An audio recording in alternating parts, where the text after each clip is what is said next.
Salut tout le monde et bienvenue à mon top 10 des plus beaux plateaux de jeux de société auxquels j'ai joué. Dans ce vidéo, je vais couvrir les positions 10 à 6.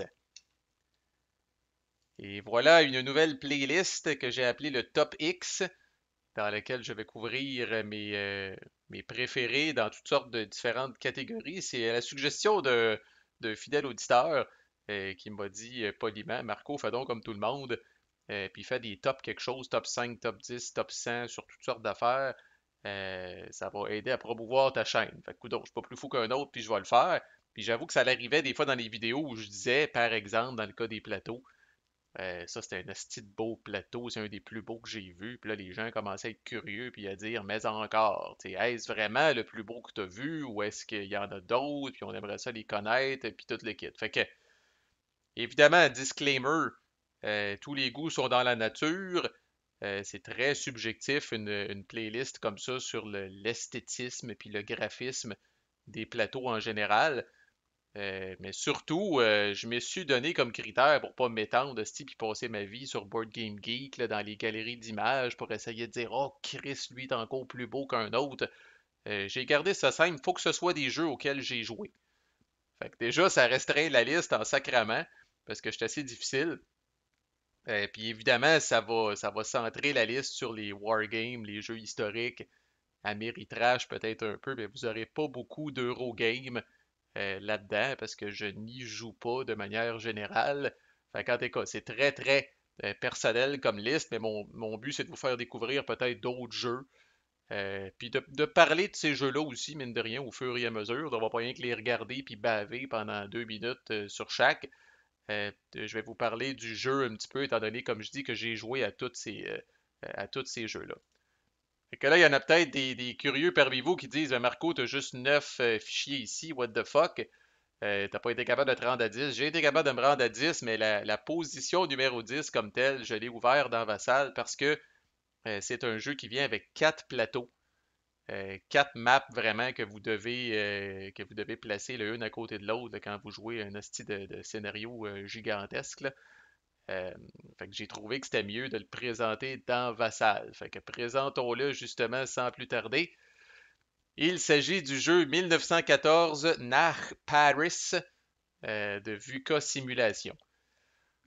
Puis je dois dire que celui-là, je m'étais dit, je peux pas faire une liste, malgré toutes les réserves que j'ai par rapport à cet éditeur-là, VUCA Simulation. Je pouvais pas faire une liste des 10 plus beaux plateaux sans inclure au moins un plateau de cette compagnie-là. Parce que, bon, leur rulebook, des fois, ça fait dur. Leur jeu, des fois, ça fait dur. Leur développement, des fois, ça fait dur. Le support du jeu sur BGG, des fois, ça fait dur. Fait que, comme je dis, c'est une compagnie que le moins qu'on peut se dire, c'est que j'ai des réserves envers cet éditeur-là. Mais au niveau du graphisme, puis au niveau de la qualité des composantes, il n'y a aucun doute que c'est un leader. C'est peut-être même, peu importe le jeu de VUCA Simulation que vous allez prendre sur leur catalogue, vous pouvez être certain d'une affaire, il va avoir de la gueule, puis il va être beau. Puis à tous les niveaux. Là, je couvre les plateaux, là, euh, mais les cartes sont belles, leurs counters sont beaux, leurs rulebooks sont beaux, même s'ils ne sont pas tout le temps clairs, là, tout ce qu'ils font. Il y a vraiment quand même une attention aux détails, une attention au graphisme que je me dois de saluer. Fait que sans dire que j'ai pris leur catalogue, tu sais, là, puis je me suis fermé les yeux, puis j'en ai pointé un. Il reste que celui-là, le 1914 Nach Paris, qui est un fucking monstre aussi. Designé par Bertrand Munier, qui est fort probablement un Français que je salue s'il est à l'écoute. Et voici dans toute sa splendeur, puisqu'on peut le voir dans toute sa splendeur dans Vassal, voici les 4 maps mis bout à bout. Stick, c'est beau. Euh, Puis là, vous allez voir, là, il y a des petites rengaines qui reviennent là, dans ce top 10-là. Là.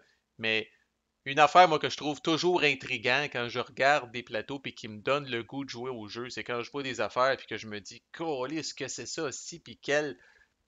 Tu sais, genre, j'ai hâte de lire les règles sur ce bout-là que j'ai vu sur le plateau parce que c'est des affaires quasiment uniques. Puis Dans ce cas-là, là, permettez-moi de zoomer, mettons, sur Envers, justement, là. Mais tu sais, la première fois que vous voyez ça, vous dites, Calisse, que c'est ça, sacrament? Tu sais, à mesure que j'approche de cette ville-là, que c'est ça, ces chiffres-là?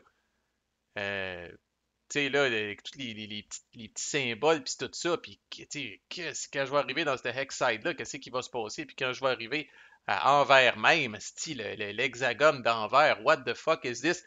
Puis ça pique ma curiosité. Puis des fois, on va lire, puis on va se dire, ouf, c'est du chrome en esti, ou peut-être même que c'est rien. Mais ça pique ma curiosité. Puis pour moi, ça, c'est déjà quelque chose d'intéressant. Dans une moindre mesure, c'est la même affaire avec ces trucs-là où je vois le déplacement par mer avec des équivalents en kilomètres pour se déplacer tu sais, là, d'une boîte à l'autre. Tu sais, c'est des affaires, comme je dis, ça m'intrigue puis ça me pousse à explorer le jeu un peu plus. Puis l'autre raison de zoomer aussi, c'est de vous montrer là, tous les petits détails, tous les petits. Probablement que votre village, si vous avez grandi, se retrouve là, le calice, crève-cœur, le grand, tabarnak. Je veux dire, il y a un niveau de détail quand même sur cette map-là qui est assez épouvantable. Paris ressemble à Anvers là, en termes tu sais, de complexité puis de patente. Puis encore là, tu sais, on regarde le board au début, puis on se dit, ça a-tu vraiment toute une signification, ces hosties de chiffres-là, ou si ce n'est que du chrome au final, ou que de l'esthétisme, ou que du graphisme. Là. Mais je le trouve beau en Chris, ce plateau-là. Il aurait pu avoir peut-être un petit peu plus de texture ici, là, tu sais, dans les différentes teintes de vert et de brun qu'on retrouve ici, là. Mais de manière générale, là, vraiment, en 1914, Nach Paris se mérite une place en 10e position. Puis je rappelle que c'est encore un peu un clin d'œil à tous les jeux de VUCA Simulation qui sont tous très très beaux. Là. Numéro 9, il s'agit, là j'ai triché déjà un petit peu, ça commence bien. Il s'agit de Battle Commander Volume 1, publié par Sound of Drums Publishing. C'est la prochaine série de Carl Paradis, designer qui se passe de présentation là, de No Retreat, Absolute War, puis en donc, c'est sa nouvelle série napoléonienne au début, mais un système qui a l'intention d'amener dans la guerre civile américaine, puis dans d'autres contextes. Puis je triche un peu, mais pas tant que ça, parce que j'ai pris cette image-là sur Board Game Geek, puis c'est écrit que c'est la map finale de la bataille de Marengo. Fait que même si le jeu, au moment où j'enregistre cette vidéo-là, n'est pas encore sorti, apparemment que ça, c'est la map qu'on va avoir de la bataille de Marengo. Euh, c'est un jeu qui vient avec plusieurs batailles, fait que vous allez avoir une map différente, mais tout avec ce style-là que moi j'adore. Très épuré, très simple.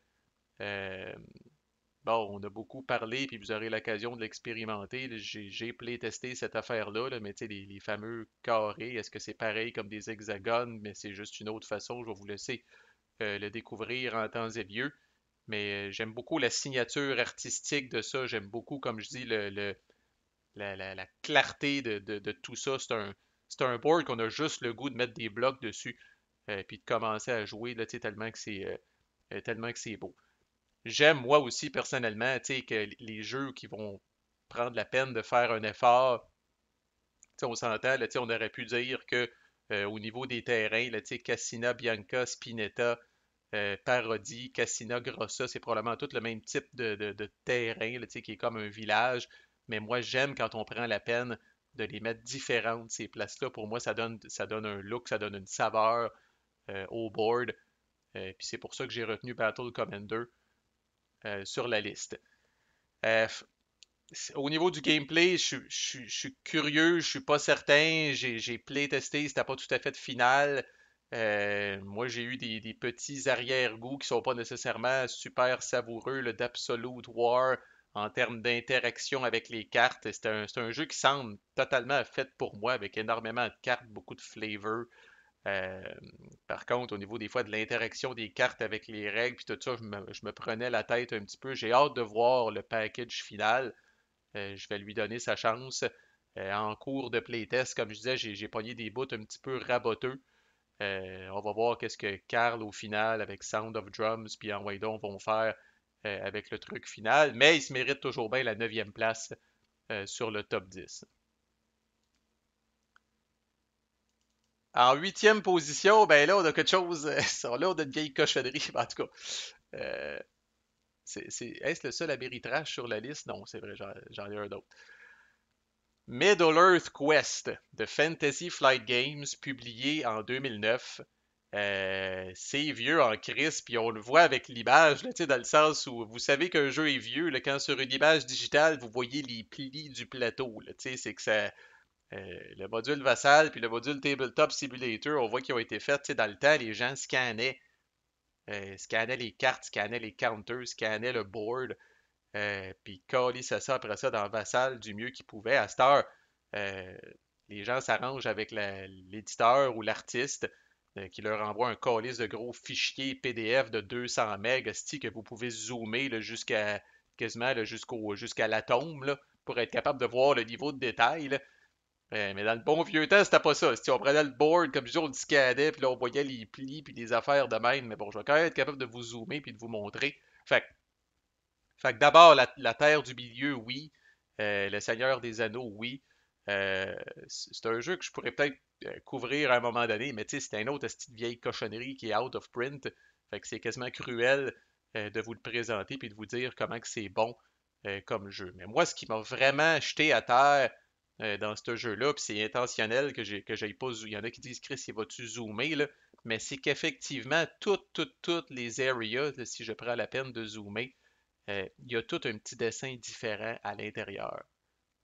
Fait que Rivendell, les Trolls, Chaz, Weathertop, on a la Moria ici avec la porte, on a l'Isengard, on a Helm's Deep, les plaines du Rohan, on a Edoras, puis là, quand on arrive dans le Mordor, même affaire, tous ces fucking ronds-là, même le plus obscur puis le plus méconnu de la gang, a un dessin différent dedans, et moi, vraiment, encore là, je me prosterne devant ça, puis je trouve qu'au niveau du flavor, là, c'est vraiment, vraiment winner. Tu sais, le fond de la map, les textures, euh, c'est pas liable, mais évidemment, l'action se passe dans ces espèces on voyage d'un cercle à l'autre dans ce style de jeu-là, après tout.